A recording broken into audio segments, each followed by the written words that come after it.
عاشقان عزیز، دوستداران، همگی عزیزان، سلام، وقتتون بخیر.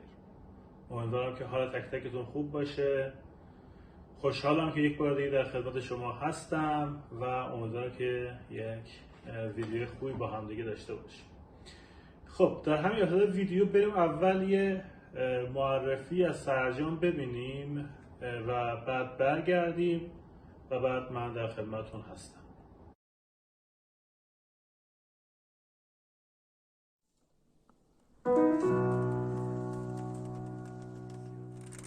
زندگی زیباست، چشم‌ها را باید شست، جور دیگر باید دید.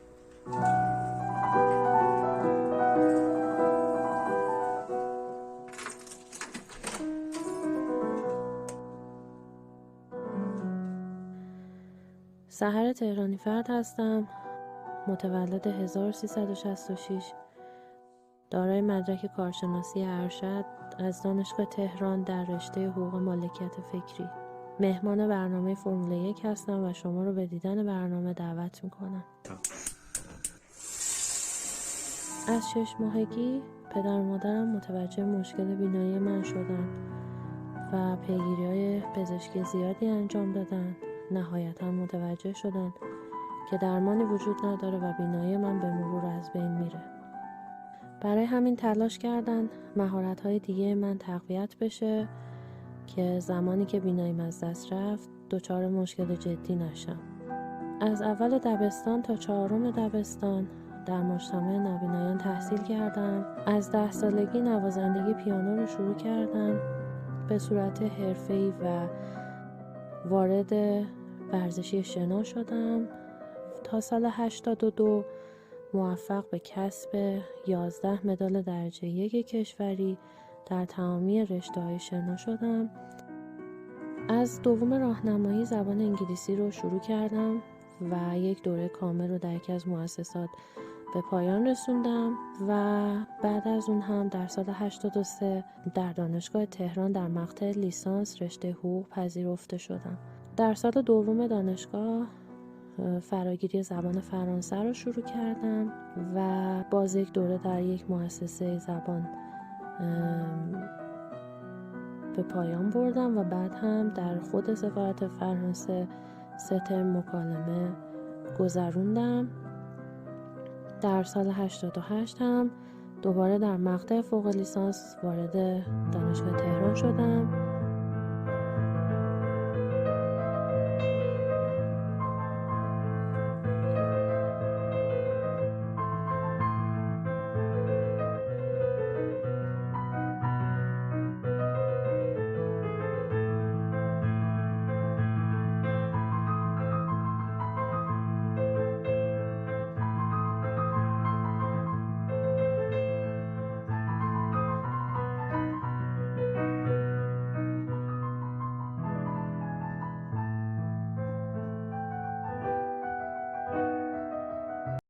برگشتیم. امیدوارم که از ویدیو سرجان لذت برده باشید.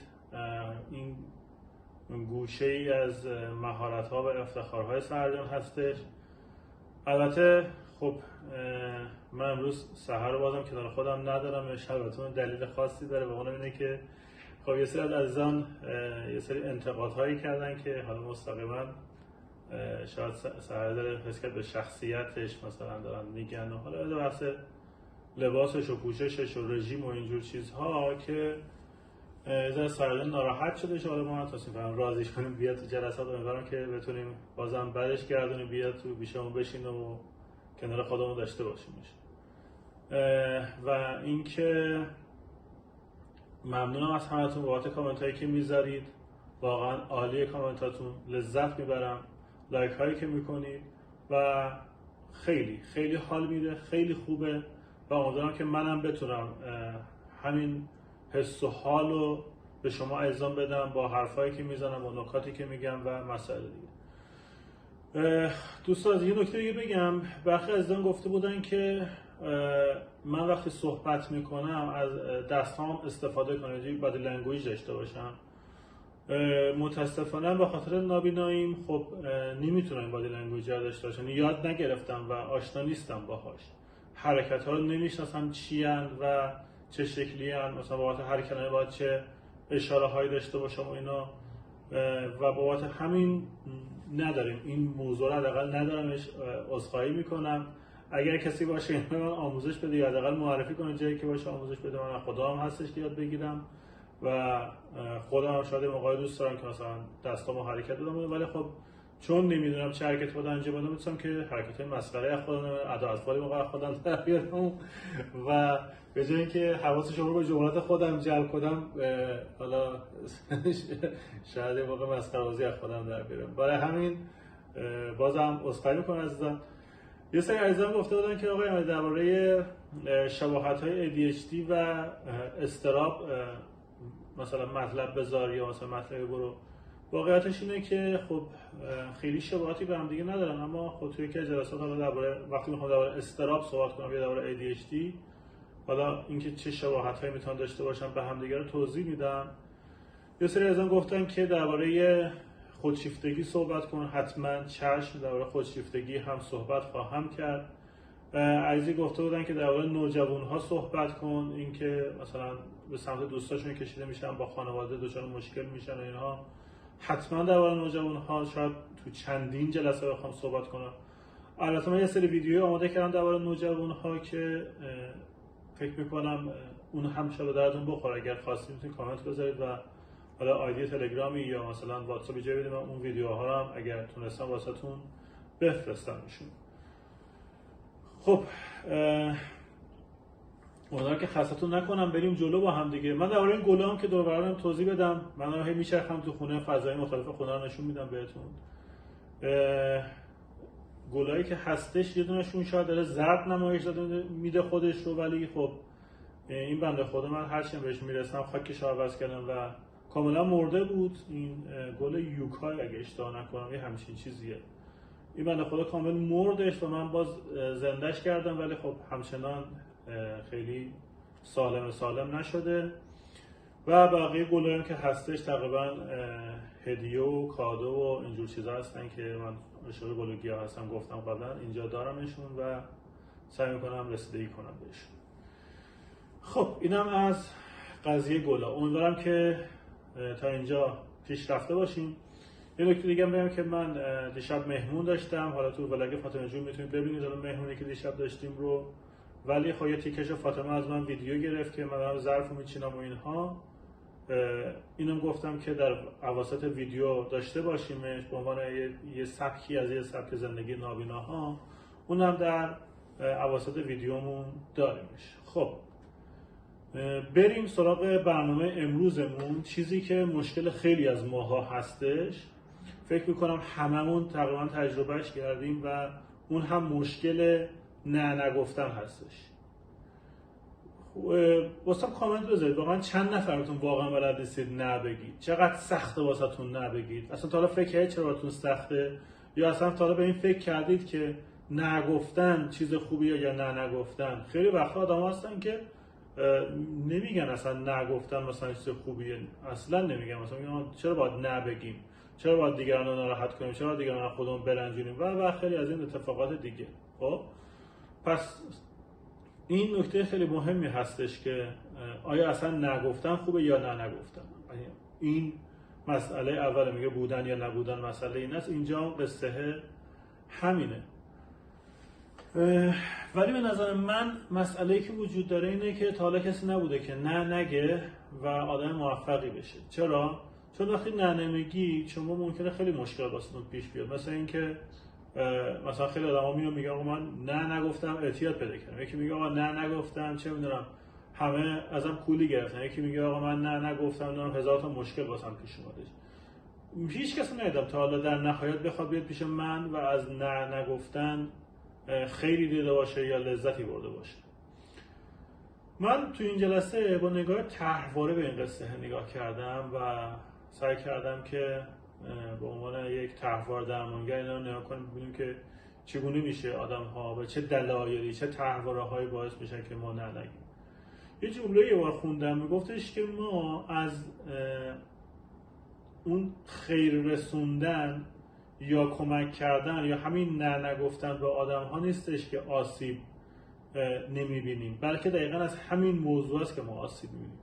یعنی یکی از موضوعاتی که باعث میشه روابطمون ناپایدار بشه اینه که ما به یه سری آدم نه نمیگیم، بعد اون آدم ها میان و از اون فضای استفاده میکنن، از مرزهای ما رد میشن و در نهایت اتفاقی که میفته اینه که خب آسیب جدی به ما میزنن. یعنی در نهایت ما مجبور میشیم روابطمون رو قطع کنیم باهاشون، چون دارن به ما آسیب میزنن. پس میبینید وقتی نه نمیگیم روابط ناپایدارتری قطعاً خواهیم داشت. خیلی خوب. مسئله بعدی که میخوام بگم اینه که ما چرا اصلا نه نمیگیم. این طرحواره‌ها چه طرحواره‌ای هستن؟ یکی از اون مسائل طرحواره نقص شرم، نقص خط تیره شرم. دو تا طرحواره نیستش، نقص و شرم هم نیستش. حالا اینجوری بگم. طرحواره نقص شرم طرحواره‌ای که من فکر کنم اگر نه بگم دیگران به ضعف من پی میبرن، دیگران فکر میکنن که من نقص دارم، من ناقصم، من ناتوانم، بی‌عرضم و حتی یه موقع ممکنه خودم همچین فکر بکنم که آدم مفیدی نیستم، آدم بیهوده‌ای هستم و اینجور مسائل و دچار شرم میشم، دچار احساس شرم میشم، احساسی که میتونه خیلی سنگین باشه. ما یه جلسه درباره شرم باید صحبت کنم و اون آسیب خیلی سنگینی که داره. پس اگه طرحواره نقص داشته باشم از این طریق نه نمیگم، از اینکه بی‌عرضه جلوه داده شم، از اینکه ضعیف باشم، از اینکه نقص داشته باشم، از اینکه آدم‌ها فکر کنن که من آدم ناتوانی هستم. طرحواره بعدی که وجود داره طرحواره ایثارگریه. طرحواره ایثارگری یا همون خود قربانی کردن. این طرحواره بچه‌ها این شکلیه که من فکر می‌کنم اگر الان نه بگم آدم خودخواهیه، عذاب وجدان میاد سراغم، احساس گناه میاد سراغم. اینکه تو فقط به فکر خودتی، اینکه تو داری دیگران رو اذیت می‌کنی، دیگران داری آزار میدی، دیگران داری فشار بهشون میاری و خیلی از این اتفاقات. خب پس من نه نمیگم تا خودم از شر اون عذاب وجدان و احساس گناه رها بکنم. این نکته خیلی مهمه. اوکی؟ بسیار خوب. من برم یه چایی ریزی واسه خودم بزنم و بیام باز در خدمت شما عزیزان باشم. دوستان از من یه عودی اینجا روشن کنم، ولی عودم رو بکشم جلو، اندکم رو بیارم اونجا که باد کولر اذیت نکنه.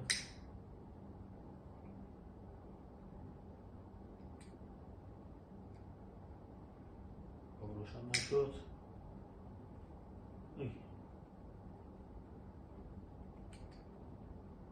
روشن شد. خب اوکی.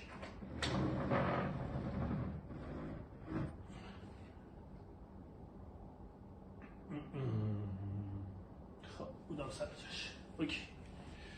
بسیار عذرخواهی میکنم. این عود استقدوس بود، روشن کردی بذاره فضامون رو بهتر بکنه. یه چایی هم ریختم آوردم که اینجاست. بسیار خوب. این چای هم دستمون باشه یه ذره داره بخوریمش. بسیار عالی. خب ادامه بدیم با هم دیگه. مسئله بعدی که هستش طرحواره اطاعت هستش. طرحواره اطاعت معمولا واسه کسایی اتفاق میفته که پدر مادرای خیلی مثلا سختگیر، تنبیهگر، زورگو و حتی تنبیهگر فیزیکی داشتن که وقتی مثلا مخالفت میکردن با پدر مادر یا نه میگفتن یا هر چیزی، حالا شده تنبیهشون میکنن، سرزنششون میکنن، انتقادهای خیلی شدید قرارشون میدادن که یا حداقل یه جنجالی چیزی به وجود میومد. برای همین الان میترسن که نه بگن، چون میترسن اگه نه بگن تنبیه بشن، سرزنش بشن یا مثلا بخواد یه جنجال، یه مسئله، یه دغدغه خیلی شدیدی به وجود بیاد یا طرف مقابل بخواد اذیتش بکنه. ذهنیتشون اینه که اگه من مخالفت کنم مثلا با استادم، با مدیرم یا هر کسی، منو شروع میکنه به اذیت کردن. اگر همچین ذهنیتی تو ذهنتون هستش که اگر با کسی مخالفت کنم منو اذیت میکنه، احتمال زیاد شما طرحواره اطاعت دارید.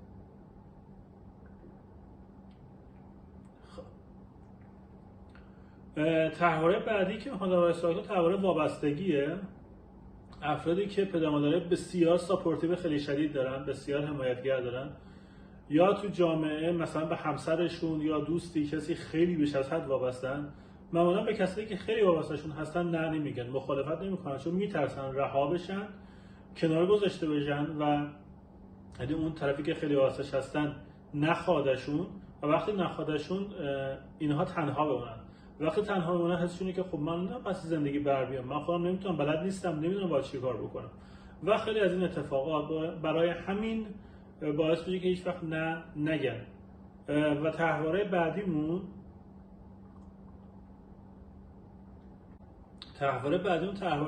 تحواره محرومیت هیجانیه. فکر کنم قبلا دربارش توضیح دادم دیگه. تحواره محرومیت هیجانی تحواره‌ای که بیشتر فرد احساس تنهایی میکنه و به سه شکل خودش نشون میده. یه شکلش همون تحواره ایثارگریه، یه شکلش طلبکارانه بودن درباره عشق و عاطفه است همیشه، و یه نشانه دیگه‌ش اینه که من همیشه اصلا کناره‌گیری میکنم از فضاهای عاطفی. اما چرا این افراد نه نمیگن؟ به این دلیل هستش که میترسن نبگن و تنها بمونن و احساس تنهایی بکنن. افرادی که مهرطلب هستن تو این حوزه قرار میگیرن، میگن من انقدر محبت میکنم یا نه نمیگم که آدم ها همه رو دوست داشته باشن. نه نگفتن به یه بخشی از محبت کردن هستش. خب من اگه نه نمیگم دارم محبتی میکنم که باعث میشه آدم دوست داشتنی باشم، همه دوستم داشته باشن، کنارم باشم و من تنها نشم. تحواره بعدی که داریم تحواره رهاشدگیه. تحواره رهاشدگی که تحواره کلا خطرناکه که آسیب‌های خیلی زیادی داره. اما تو نه نگفتن فرد ترسش از اینه که خب اوکی آقا من که میدونم آدم‌ها رو رها میکنه، هر کسی من دوستش دارم رها میکنه، پس باید یه راهی پیدا کنم که رها نشم. یه راهش اینه که نه نگم بهشون، مخالفت باهاشون نکنم، که من رو نگه دارن، منو بیش خودشون داشته باشن، منو اولویت خودشون نگه دارن. و حتی اون بخش حسادت تحواره رهاشدگی مثلا اینجاست که اگه من نبگم ممکنه بره مثلا با کس دیگه‌ای، یه نفر دیگه بتونه اون نظرش رو جلب بکنه اینجور مسائل. آره اینا از تحواره رهاشدگی. من بار درباره تحواره رهاشدگی باید کاملا برای شما صحبت بکنم، چون چیز کلا مسئله داریه و خیلی خطرناکه، خیلی حوزه‌های زیادی داره و اینکه چقدر میتونه تو روابط آسیبزا باشه. امیدوارم که بتونم یه جلسه حتما درباره تحواره رهاشدگی صحبت کنم. خب در ادامه خیلی سریع بخوام بگم 3 تا تحواره دیگه ما داریم. اما قبل اینکه 3 تا رو من بگم بریم اون ظرف شستنه که گفتم بذاریمش یه کوچولو نگاهش بکنیم. امیدوارم که جالب باشه واسهتون یا حداقل اذیتتون نکنه. این موضوع رو ببینیم و برگردیم و من 3 تا تحواره بعدی رو هم دیگه بگم تموم بشه. سلام، حالتون چطوره؟ خوبید؟ خیلی خوش اومدید بازم به برنامه ما. ظرفش تو ماشین مهمون داریم، بعد این ظرفش هم بچینیم، دست ماشین هم بشوره و بعد حالا در بیاریم و ظرفای شام بعدن بچینیمشون دیگه. بریم چند تا ظرف بچینیم. قطعا نصف قبلا چیدم دیگه، تو رو زدگیشم بچینیم. اینجا این کاسه ها کلا خیلی جاگیرن، کلا ظروف مزاحمی هست.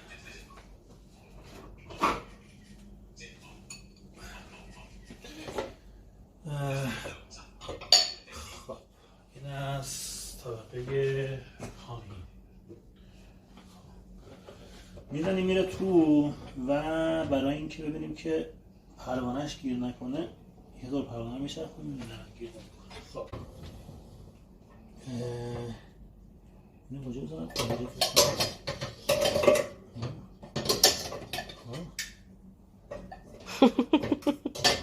درست شد. چون آب کشه خیلی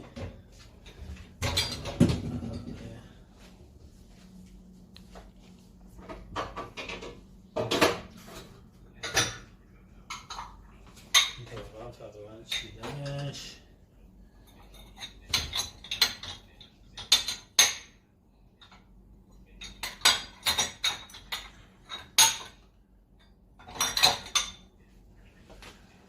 تو این طبقه دیگه داریم قاشق چنگاری چنده داریم.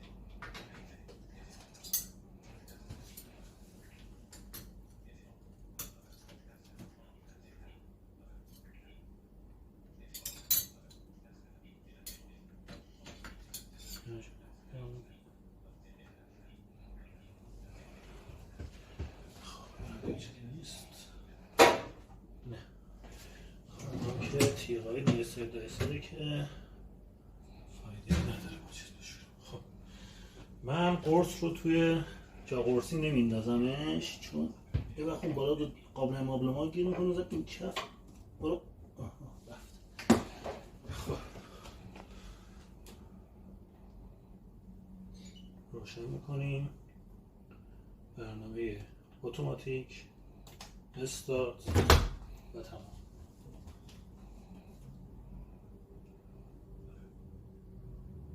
روشن شد.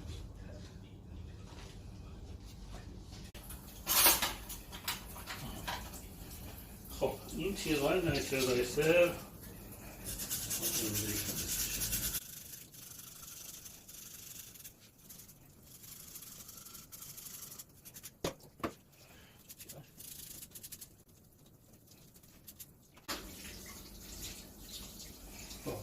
تذکر بدن که آقای امیرعلی این بیابی رو چرا باز بود؟ حواسم نبود افتاده. دیگه مامانم حواسم نبود. بازه بذار بذارم تو ماشین ها دیگه تمیزش میکردم مالیات بذارشون. با من ماجرای در ماشین رو باز کردم داشت میشست بنده خدا مزاحمش شدم. این تیغه ها رو که تمیز کردم بذارم اینجا بشورش.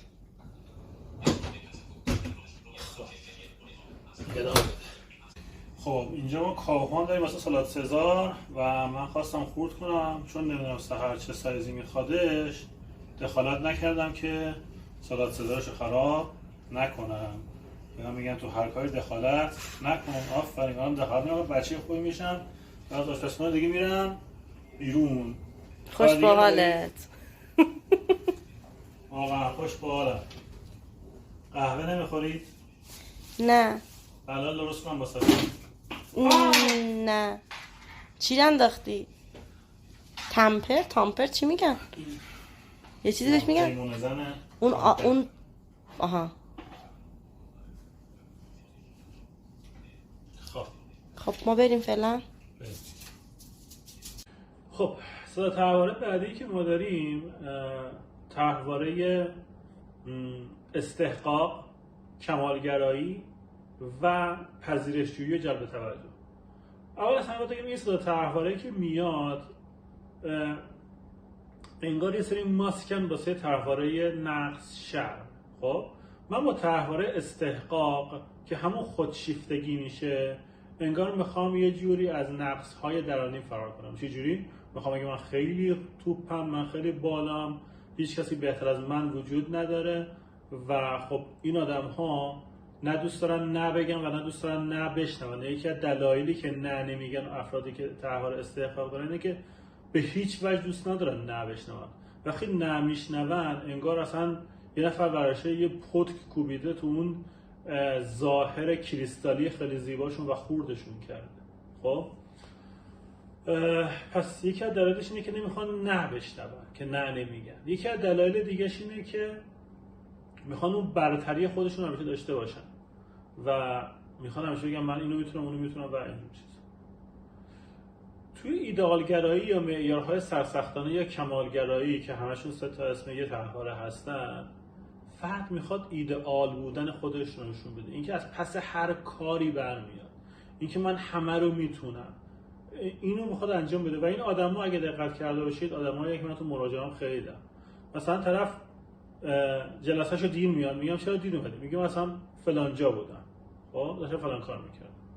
یا مثلا من تو مراجعه‌ام داشتم مثلا پدری میخواست هم پدر ایدئالی باشه هم میخواست کارمند ایدئالی باشه، نه به مدیرش نمیگم نه به بچه‌ش نمیگم. آدم ببین تو عزیز من نمیتونی همزمان هم کارمند ایدئالی باشی هم پدر ایدئالی باشی، چون جایی که میخوای پدر ایدئالی باشی از کارمند بودنت زده میشه و بالعکس. پس این آدم‌ها معمولا تداخل شغل، تداخل نقش و اینجور اتفاقها رو پیدا میکنن. و بازم به خاطر اینه که نقصش رو کسی نبینه، یعنی کسی فکر نکنه که این آدم ضعیفه یا شکست خورده یا هر چیز دیگه. نکته بعدی که هستش طرحواره پذیرش‌جویی و جلب توجه هستش. پذیرش‌جویی جلب توجه اینه که من میترسم که نه بگم یا با نگفتم کسی ناراحت کنم، دیگه توی جمعی، توی بین دوستانی، تو مثلا اینجوری دیگه اون توجه رو من نباشه، دیگه همه تمرکزشون رو من نباشه، از توجه اون مرکز سیبل توجه خارج بشن و یا اینکه تایید دیگران رو از دست بدم. دیگه آدم‌ها رو تایید نکنم به عنوان آدمی که خیلی خوبه، به عنوان آدمی که خیلی درسته، به عنوان آدمی که از پس هر کاری برمیادش این. پس من این دو تا نکته رو چون میترسم ازش، پس نمیگم. خب این تموم شدش. بحث طرحواره ها میتونم توش موضوعات خیلی متفاوت بیارم توی بحث طرحواره و دربارش با هم صحبت بکنیم. من خب رویکردهای زیادی کار میکنم، طرحواره کار میکنم، شناخت روانی CBT کار میکنم و تقریبا روانکاوی و روان تحلیلی هم انجام میدم، روانپویشی و حالا این درمان اگزیستانسیال هم انجام میدم تا یه حدودی، ولی خب تخصصی هم بیشتر روانپویشی و طرحواره و شناخت درمانی هستش که انجامشون میدم. امیدوارم که خستتون نکرده باشم. من کنار شما عزیزان هستم، همونجور که شما کنار من هستید. تک تک کامنتاتون واسم انگیزه است، ما رو ببینید، واسمون نظر بذارید و امیدوارم که لذت برده باشید. من سعی میکنم که سحر جون رو بیارمش تو جلسات بعدیمون و انتقادهاتون عزیزان اگر به رشد ما کمک میکنه، یعنی به محتوای ما کمک میکنه، من در خدمتتون هستم. اما یه سری انتقادها هم خب میشه مسائل شخصی که دیگه خب اونها خیلی فکر میکنم مسائل فقط شخصی هستن دیگه، یعنی یه شخص خودش یا میدونه یا نمیدونه. اگر میدونه خب خودش میتونه حلشون بکنه یا اون چیزی که هستش رو باهاش راحت. ولی باز هم ما تلاش میکنیم که محتواهای بهتری طبق خواسته های شما عزیزان داشته باشیم. مخلص همتونم. روز خوش. خدا نگهدارتون.